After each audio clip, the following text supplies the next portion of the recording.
안녕하세요. 레인저 바이크 조윤입니다. 오늘은 입문 후에 바이크를 고르고 업그레이드를 할 때 효과적으로 하는 방법에 대해서 알아보도록 하겠습니다.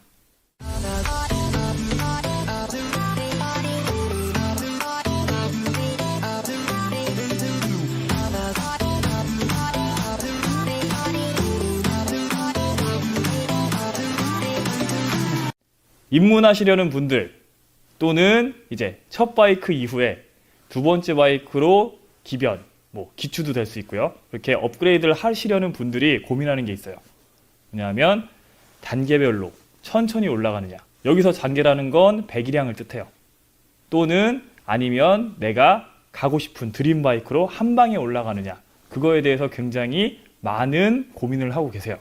예전에 입문하시려는 분들을 위한 강의에서 제가 이 부분에 대해서 언급을 한 적이 있어요. 그때는 쿼터급 바이크를 최소한 거치고 나서 그리고 가고 싶은 바이크로 올라가라고 말씀을 드렸어요. 그런데 어디서는 스쿠터부터 타야 된다. 어디서는 한 방에 가도 된다. 드림 바이크로.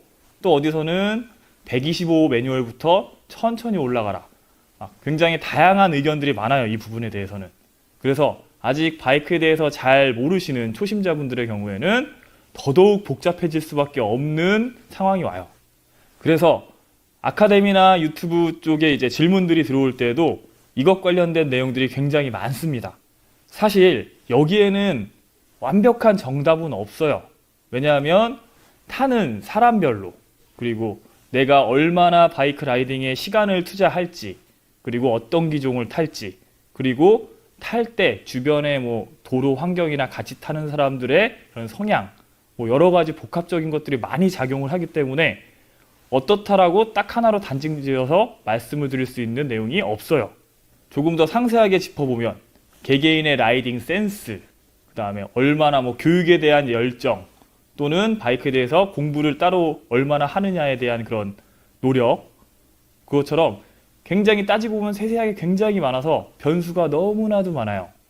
그래서 제가 오늘 이제 말씀드릴 내용이 정답은 아니에요. 아까도 말씀드렸듯이 정답은 아니지만 그래도 처음이라서 굉장히 헷갈리고 복잡할 초심자분들이 참고를 할 수 있는 기준점을 만들어 드리려고 이렇게 말씀을 드리는 거고요. 정답이 아니기 때문에 꼭 이렇게 하라는 것도 없고, 그렇기 때문에 딱 한 가지만 짚어서 이렇게 하세요라고 얘기를 할 것도 아니에요. 세 가지를 말씀드릴 건데, 그래서 얘기를 잘 들어보시고 내 상황이 어떤지 객관적으로 잘 생각을 하셔서 뭔가 이렇게 뽐뿌에 의해서 갑자기 지르는 것보다는 조금 내 상황을 최대한 생각을 해서 객관적으로 이렇게 구입을 하셔서 조금 더 합리적인 이제 선택을 하시길 바랍니다. 개인적인 의견이긴 하지만 그래도 많은 교육생들을 이제 제가 상담을 하고 그 교육생분들이 입문을 해서 점점점 성장하는 과정을 많이 봤기 때문에 조금이라도 여러분들한테 좀 통계적으로라도 좀 도움이 되는 내용을 말씀드릴 수 있을 거예요. 입문자가 처음 바이크를 고르고 업그레이드를 해 나가는 과정에서 제가 가장 중점적으로 보는 첫 번째는 안전이에요. 그리고 두 번째는 시간, 그리고 세 번째가 비용, 즉 돈이에요. 이 세 가지를 순서에 맞춰서 저는 판단을 해요. 그래서 제가 교육생분들을 상담을 할 때에도 이 기준에 맞춰서 실제로 그분들이 타는 걸 보고 잘 상담을 해드리는데, 그런데 이 유튜브 채널은 대중성이 강하잖아요. 그리고 불특정 다수에게 많이 전파되는 그 특성이 있어요. 그래서 제가 지금 이 방송과 영상을 시청하시는 여러분들의 개개인의 라이딩 성향이나 아니면 어떤 특징들을 전혀 몰라요. 그래서 조금 더 안전성에 더 치중해서 말씀을 드릴 수밖에 없어요. 왜냐하면 안전이 가장 중요한 원칙이기 때문에. 아무리 좋은 바이크를 처음에 타서 잘 타고 다니다가도 사고 한 번 나서 크게 다치거나 그러면 모든 게 그냥 물거품이 되잖아요. 일단 사고가 안 나는 게 제일 중요하기 때문에 항상 기본 기준은 안전에 두는 것, 이건 꼭 기억을 하셔야 돼요. 그래서 첫 번째로 권장하는 제 방법은 125cc 이하의 스쿠터부터 차례차례 올라가는 거예요.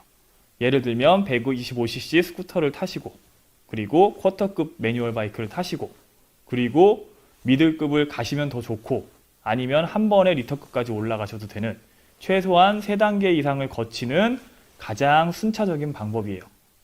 지금 이 내용 보고 뭐야 이거 너무 현실적이지 않은데? 비현실적인데? 라고 생각하시는 분들도 분명히 있을 거예요. 바이크를 조금 오래 타신 분들도.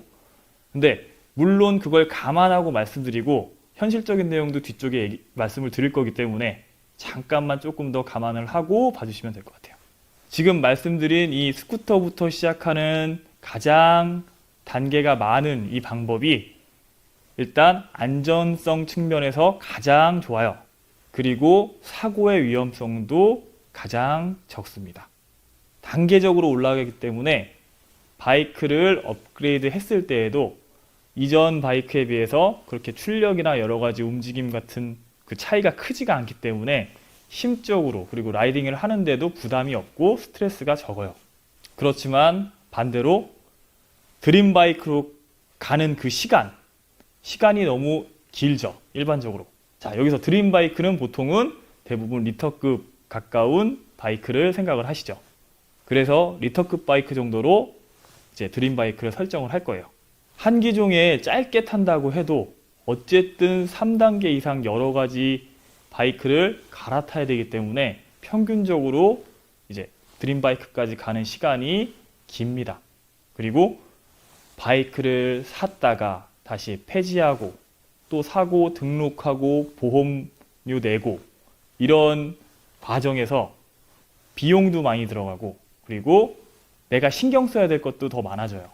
뭐 등록 같은 거 전부 대행을 맡긴다고 해도 그럼 비용이 더 들어갈 수밖에 없고 직접 하려고 그러면 내 시간하고 그리고 내 신경을 더 많이 써야 되는 여러 가지로 투입되는 시간과 돈이 조금 더 많이 투입되는 단점이 있어요.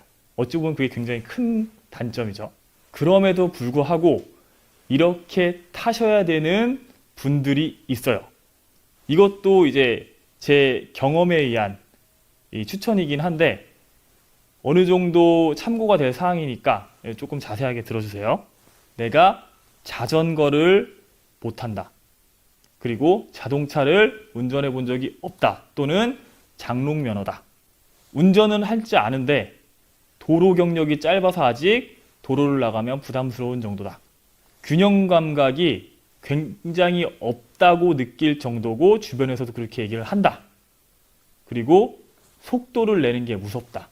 택시를 타거나 뭐 가족들이 운전하는 차를 타도 옆에서 뭐 80km 이상만 나면 무서워하시는 분들 꽤 돼요.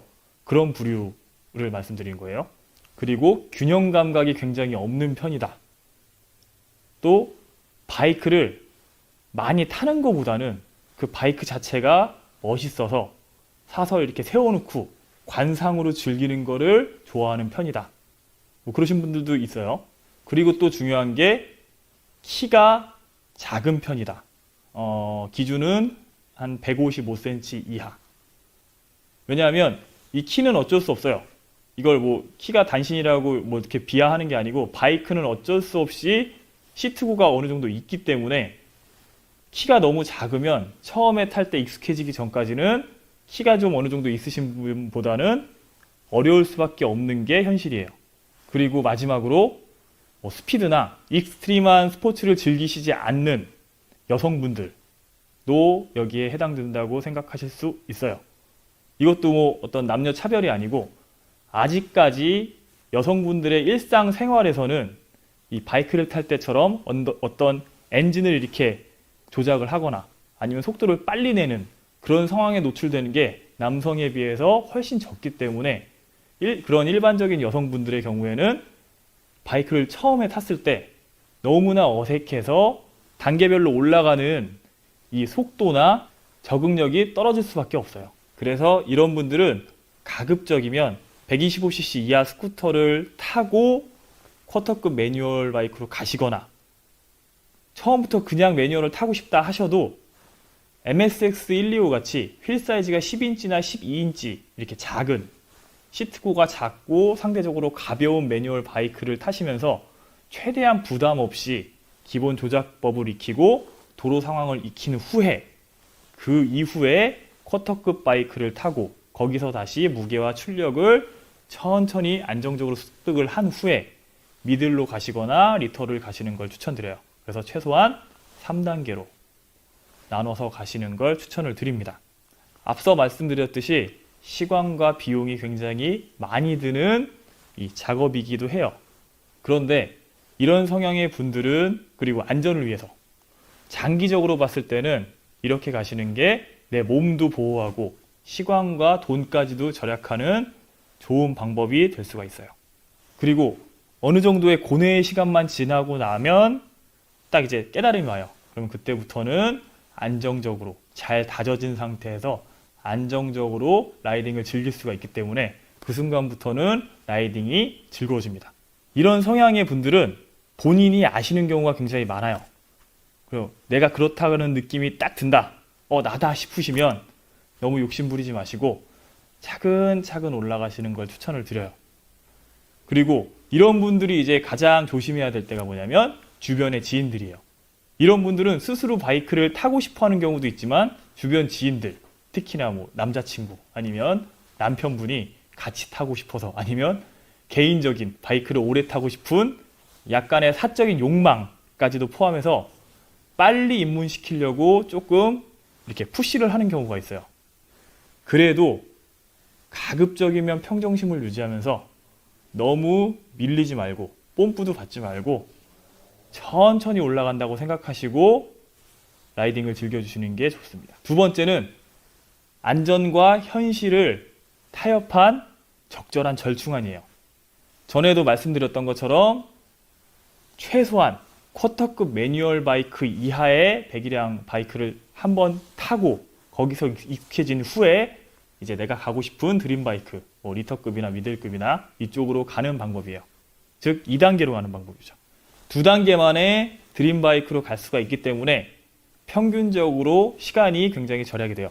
그리고 그만큼 기변의 횟수도 적어지기 때문에 거기에 들어가는 보험료나 뭐 등록 비용들도 더 적게 들어가서 비용적인 부분에서, 그리고 신경, 즉 정력이 들어가는 부분도 훨씬 더 적어져요.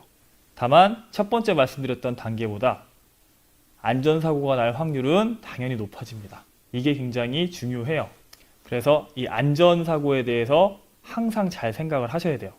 이렇게 2단계로 가려고 하시는 분들은 어떤 분들을 기준으로 잡아야 되냐면, 일단 자전거, 자동차, 특히 자동차 수동운전을 조금 많이 해보신 분들, 그리고 운동신경이 평균 이상이라고 생각을 하시거나 개인 생각보다는 주변에서 객관적으로 봤을 때, 그리고 키가 평균 한 165cm 이상이 되시는 분들, 교육이나 라이딩 트레이닝에 어느 정도 시간을 쓸 준비가 되어 있으신 분들, 그리고 기본적으로 신체가 건강한 남성분들의 경우에 생각을 해보실 수가 있어요.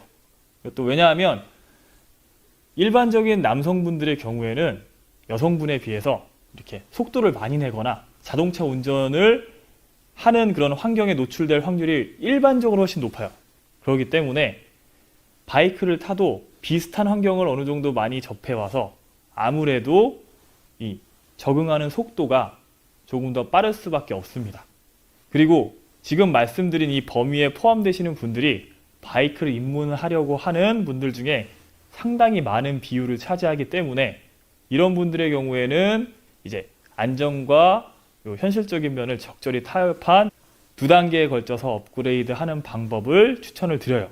저희 아카데미에서도 이제 그때는 타는 걸 보잖아요. 그러면 대부분 이제 비율적으로 지금 말씀드리는 이 2단계에 속하신 분들이 제일 많아요. 그렇기 때문에 보통은 지금처럼 2단계에 걸쳐서 가는 방법을 추천을 드립니다. 그런데 다만 아직 이종 소형을 못 타신 분들의 경우에는 125cc 매뉴얼 바이크로 쿼터급을 대신해서 숙달을 하시고, 그리고 바로 이제 드림 바이크로 넘어가는 걸 추천을 드려요.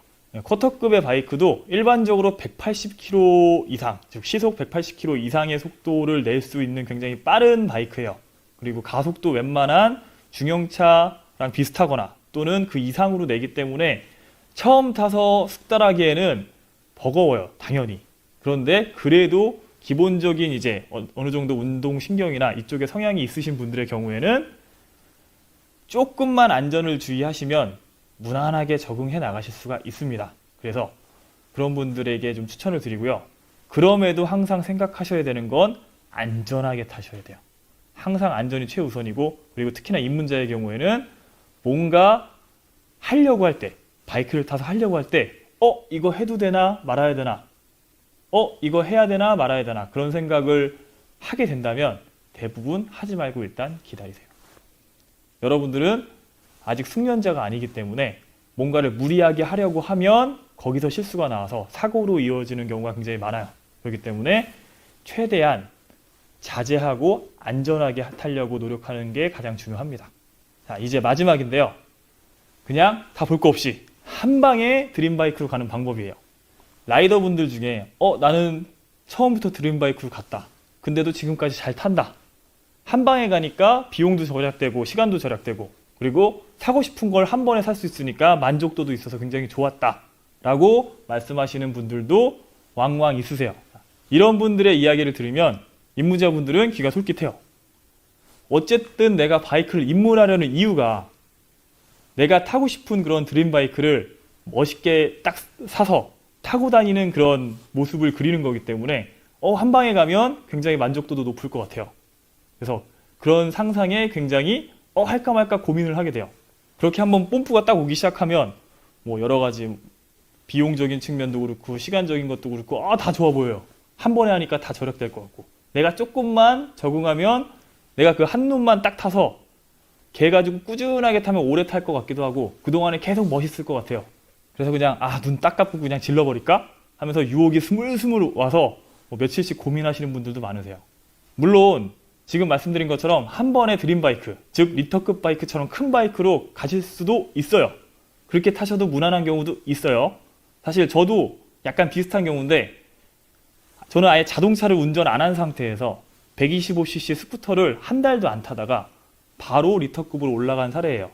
그 당시에는 이제 CBR 954라는 굉장히 당시에 현역으로 타던 리터급 레플리카가 있어서 그게 너무 멋있어 보여서 스쿠터를 타다가 바로 그냥 질러서 무작정 타고 나갔던 경우예요. 저는 그러면 자동차로 도로를 안 탔기 때문에 바이크로 도로를 배운 케이스죠. 순수하게. 그런데 지금 옛날 생각을 더듬어 봐도 저는 추천을 드리지 않아요. 이런 방법. 왜냐하면 제가 그 리터급 바이크를 타고 나갔을 때 처음 한 일주일은 완전 덜덜 떨려서 그 동네 주변만 살살살살 다녔는데, 그때는 거의 자전거랑 비슷한 속도, 어떨 때는 자전거보다 더 낮은 속도로 클러치만 겨우 잡았다 놨다 하면서 갔어요. 거의 그냥 얹어서 간 거죠. 바이크에 얹혀서. 그냥 갑자기 막 꽂혀서 그냥 질러서 타고 나갔는데, 그렇게 타다 보니까 본의 아니게 그 도로 위에 다른 차량이나 바이크에 굉장히 민폐도 많이 끼쳤었고요. 그러다가 도저히 안 되겠다. 길 나가는 게 이제 무섭더라고요. 그래서 이러다가 내가 죽을 수도 있겠다 싶어서 예전에 15년도 더 전이니까 그 당시에는 그 교육기관이 더 없었어요. 그래서 찾아서 체계적인 교육기관을 겨우 찾아서 거기서 배워서 천천히 배워서 이렇게 타면 되는구나, 그리고 이렇게 연습하면 되는구나, 어떻게 하면 되겠다라는 그 내용을 확실하게 숙지한 후에 그 후에 천천히 적응해서 몇 개월 동안 적응해서 이제 겨우 어느 정도 이제 바이크를 컨트롤할 수 있게 되었어요. 근데 컨트롤하게 되었다는 게 뭐 이제 막 끝까지 막 쓸 수 있는 게 아니고, 뭐 아시겠지만 리터급을 완벽하게 제어하는 건 거의 불가능에 가까워요. 서킷에서도. 그렇기 때문에 그냥 도로에서 적당히 다닐 정도의 최소한의 수준이 됐다는 걸 뜻해요. 그게 몇 개월이 걸렸어요. 저희 경우는. 지금 생각해보면 그 입문해서 처음에 타고 다닐 때 아찔한 순간들이 꽤 있었어요. 그런데 진짜 어떤 건 운이 좋아서 지금 사고가 안 나고 이렇게까지 있었다고 생각을 합니다.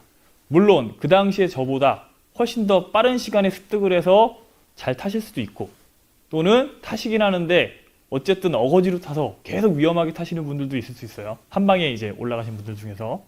이렇게 입문하신 분들 중에서 지금 잘 타신 분들은 입문 당시에 어느 정도 운이 따랐다는 걸 부정하실 수는 없을 거예요. 아무리 주변 여건이 좋았고 좀 센스가 뛰어나도 분명히 이 큰 바이크이기 때문에 타는 동안에 위기 상황이 한두 번 이상은 왔을 거거든요. 그래서 그런 위기 상황에서 이런 큰 바이크의 경우에는 출력도 세고, 그 다음에 무겁기 때문에 컨트롤이 더 안 되고, 막 잘못 당기면 훅훅 나가서 대형 사고로 이어질 확률도 훨씬 많고요. 그리고 뭐 제꿈을 한다고 해도 바이크 자체가 크잖아요. 그리고 이제 좀 비싼 바이크들이 대부분이기 때문에 잠깐 살짝 넘어져도 굉장히 비용적으로 부담이 많이 되는 경우가 많고 그만큼 내 몸이 더 많이 다치게 될 확률도 높아요.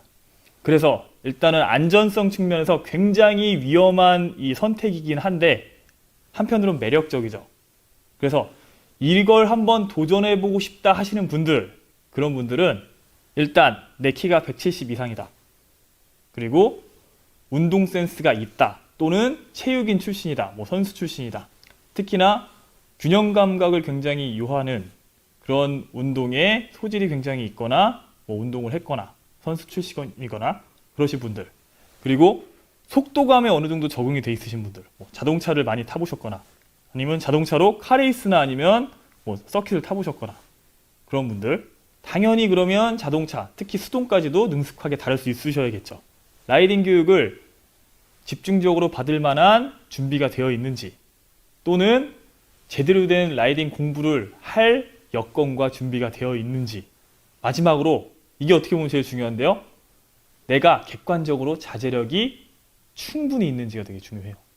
지금 말씀드린 사항 중에 자제력이 충분히 있다는 거 포함해서 한 3가지 정도 이상이 속한다고 하면 조심스럽게 추천을 한번 드릴 수는 있을 것 같아요. 왜 자제력이 중요하냐면 예를 들어서 리터급 중에서 이제 슈퍼바이크 같은 경우는 가속력이 슈퍼카 이상의 수준이에요. 웬만한 슈퍼카보다 더 빨라요. 그렇기 때문에 일단 저속이나 기본적인 컨트롤이 내가 뭐 센스가 좋아서 금방 적응했다고 해도 조금만 욕심을 내서 오버를 해볼까 하는 순간에 갑자기 컨트롤을 할 수가 없어서 큰 사고가 날 수 있는 확률이 굉장히 높아요. 실제로 그렇게 해서 큰 사고가 나는 경우도 굉장히 많고요. 그래서 아무리 센스가 있어도 어느 정도 기본적인 숙달 시간이 있어야 되는 거예요. 근데 그 시간을 참지 못하고 그냥 조금 더 욕심을 내보고 싶다고 해서 계속 오버해서 타다 보면 사고가 날 수밖에 없어요. 그렇게 되면 또 큰 사고가 나요. 그렇기 때문에 자제력이 내가 조금 부족하다 아니면 막 지르는 타입이다 싶으면 일단 아무리 내가 센스가 좋다고 해도 조금은 참으면서 단계적으로 올라가는 걸 추천드려요. 정말 다치거나 죽으면 말짱 꽝이에요. 조금 쉽게 말하는 것 같지만 실제로 제 주변에도 그렇게 타시다가 먼저 가시거나 아니면 바이크를 영영 접으신 분들이 꽤 있어요. 바이크를 좀 오래 타신 분들은 분명히 주변에 그런 사례들이 있을 거예요. 충분히 공감을 하실 거라고 생각이 돼요. 그래서 내가 정말 이 바이크에 꽂혀서 바로 안 사고는 못 베이겠다. 그러면서도 아까 말씀드렸던 그런 사항에 내가 한 3가지 이상 해당된다. 쉽지 않으시면 이렇게 한 방에 가는 건 저는 추천드리지 않습니다. 이 3번째 방법 초반에 말씀드렸던 것처럼 그렇게 올라오셔서 한 방에 올라오셔서 잘 타시는 분들이 이렇게 괜찮아 하면서 얘기를 하면 솔깃하실 거예요. 그럴 때마다 이 생각을 해보세요. 그분들은 운이 어느 정도 따라준 거라고. 당연히 잘 타는 센스가 있어서 이렇게 지금까지 계속 잘 타고 오셨었겠지만 운이 어느 정도 있었던 것도 무시할 수 없을 거예요. 그리고 그분들은 이제 익숙해지셨으니까 계속 잘 타시겠지만 만약 내가 처음에 입문을 했는데 나는 그 운이 없을 수도 있어요.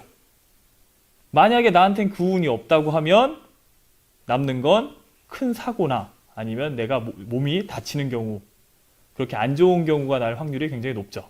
물론 그분들은 이제 익숙해지셨으니까 계속 잘 타실 거예요. 그런데 나는 입문해서 적응하는 기간에 위험 상황이 왔을 때 운이 없을 수가 있어요.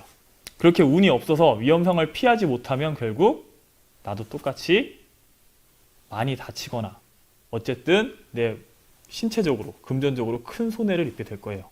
잘 타시고 운도 작용을 해서 어찌 보면 살아남으신 분들이 그렇게 타시면서 말씀을 하는 거지, 그렇게 한 방에 입문을 했다가 크게 다치거나 아니면 목숨을 잃어서 우리가 못 보시는 분들도 꽤 됩니다. 이런 점들을 생각해서 드림바이크로 한 방에, 즉 고배기량 바이크로 한 방에 가는 건 자제하고 조금만 참아주셨으면 하는 게 제 생각이에요. 요즘에 내 드림바이크가 리터급이고 조금 출력이 센 멋있는 바이크들인데 전 바이크를 탈지도 몰라요. 아니면 이제 면허를 딸 거예요. 그냥 한 번에 사도 될까요? 라는 질문이 특히 많이 와서 드리는 말씀이에요. 제가 계속 오늘도 안전을 강조해 드렸는데 뭐 이유는 이제 잘 아시겠죠? 실제로 교육장이나 아니면 이제 오프라인 상에서 타시는 걸 보고 저한테 이제 물어보시면 대략 감이 옵니다. 만약에 제가 딱 봤을 때 이분은 센스도 있고 자제력도 있으신 것 같아. 그러면 괜찮으실 것 같아요. 대신에 조심하세요 하면서 뭐 한 방에 올라가시라고 말씀을 드리는 경우도 있어요. 그런 분들께 이렇게 권하기도 하지만 그래도 그분들께도 그래도 한 번은 거쳐서 가시라고 계속 말씀을 드립니다. 그리고 그런 분들이 더 안전하게 오래 타시는 경우가 많아요. 특히 요즘처럼 겨울이고 눈도 많이 오고 기온도 많이 내려가는 시기에는 외부 활동을 거의 할 수가 없잖아요. 그럴 때면 이상하게 더 바이크를 타고 싶어지고, 그리고 바이크를 안 타시던 분들도 뭐 컴퓨터로 아니면 폰으로 알아보면서 바이크를 타볼까 하는 그런 유혹에 빠지기가 쉬워요. 요즘 딱 그럴 시기예요. 그래서 뭐 드림바이크 잘 알아보고 막 주행 영상들 보면서 와 저런 거 한번 타고 싶다 그런 생각이 드시면서 그냥 한번 질러볼까 하는 욕심이 슬금슬금 뽐뿌가 차오르는 시기이기도 해요. 하지만 지금 말씀드린 내용 잘 생각하시고 안전을 특히 최우선으로 생각하시고 나를 객관적으로 좀 보면서 현명한 판단으로 바이크를 고르시길 바랍니다. 도로에서 잘 타는 사람들은 빠르고 화려하게 막 타는 사람들이 아니고 결국엔 안전하게 오래 타는 사람인 걸 꼭 기억을 해주세요.